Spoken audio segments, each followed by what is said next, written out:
Igsuong sa usasamang nakalas sa tabong bypass operation sa City Intelligence Branch Mandaue City Police kagahapon sa may Zwelig Street, Barangay Subang Dako.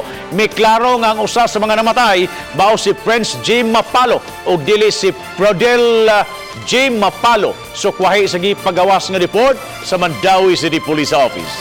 Adunay live update si Luan Mirondina. May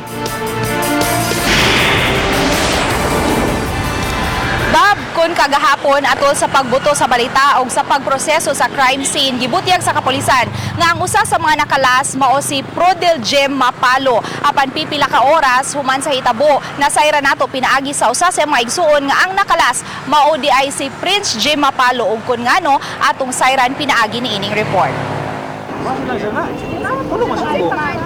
Naghilak nga nagpakisusi sa dapit na hitabuan kagahapon. Kining usa ka babay nga nagpailang igsuon sa usa sa mga nakalas. Nagdumili siya pagbutyag sa iyang pangan tungod sa kabalaka sa iyang seguridad apan iyang giangkon nga manghod niya ang usa sa mga namatay. Iyang giklaro nga ang usa sa mga nakalas nga naglingkod sa driver side sa multicab mao si Prince Jim ug dili si Prodel Jim.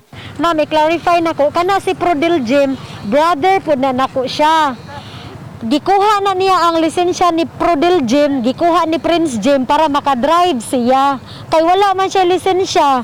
Muna, first, wala may kibaw nga gikuha niya ang lisensya sa kumanghod. Si Prince Jim, gikatahong 21 anyos, ug manindahay og itlog, apan way driver's license. Samtang ang iyang manghod nga si Prodel Jim, 19 anyos, ang adunay driver's license. Matod sa igsuong babay, posibleng gibasihan sa kapulisan sa pag-ila sa usa sa mga nakalas ang nakuhang driver's license.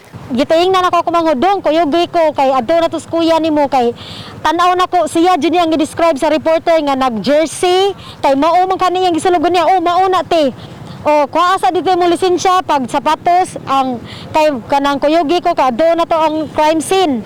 So, pag adto niya sa taas wala iyahang lisensya, te wala ako lisensya. Hain man din mo gibutang. Wala ko kay baote diri ra nako gibutang babaw sa drawer. Wala dito ang lisensya, so nag-anticipate ko nga ang lisensya iyang gikuha para makadrive siya kay naa man sa dire. Apan dili hinuon makasiguro ang igsuong babay sa mga kalihukan sa mga igsuong lalaki kung nalambigit ba sila sa gidiling drogas. Iya hinung giklaro nga wala pa mabilanggo ang iyang mga igsuon. Wala jud mi ka clear sa hitabo kay ang nadunggan ra jud ako sa mong silingan nga naaday ni adto sa naaday ni nakitaan sila nga tao nga naaday kuyog unya kanang posible daw nga kuyog to sa akong manghod kay sila dong kuyuga pagka nahitabo diri ana ba wala jud na jud ko kasabot ug nganong naabot na siya diri. Sa pagakutlo ning balita, wala pay giluwatang pamahayag ang kapulisan subay sa gingong sayop nga identity sa usa sa mga nakalas. Si PRO 7 Director, Police Brigadier General de Bolsinas ug mga city directors gikatahong atua sa Iloilo alang sa usa ka opisyal nga kalihukan.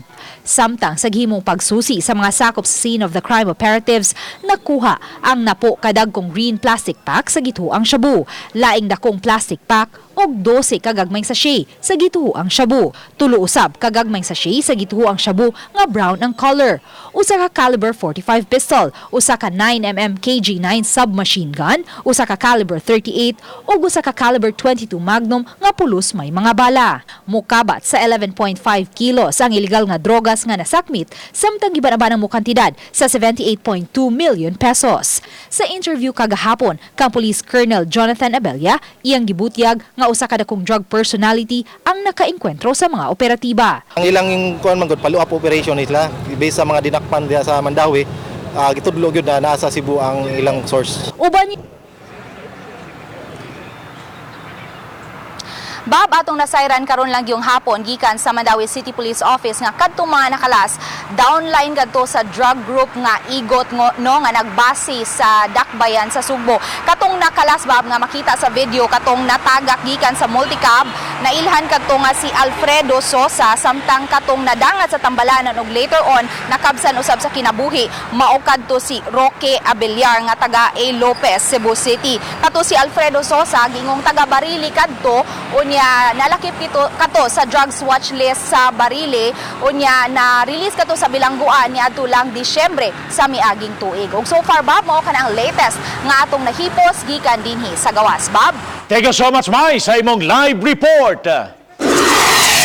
Subay sa mong balita, gisuan usab sa RTV Balitang Bisdak pagkuha sa habig sa mga kabanay sa napatay sa tumong drug operation kagahapon sa Dakbayan sa Mandaue. Matud pa sa mga staff sa kapunerarya sa may barangay Banilad nga may pamilya na sa duha ka mga patayng lawas ang nagproseso sa haya. Among gisuwayan pagkuha sa ang ilang habig sa duha ka pamilya mahitungod sa insidente apan nagdumili sa pagatubang ug pagluwat og pamahayag samtang wa pagihapon o nailhan na katong duha ka mga biktima nga bag-o lang gihatag ang mga pangahan ni Luan Merondina.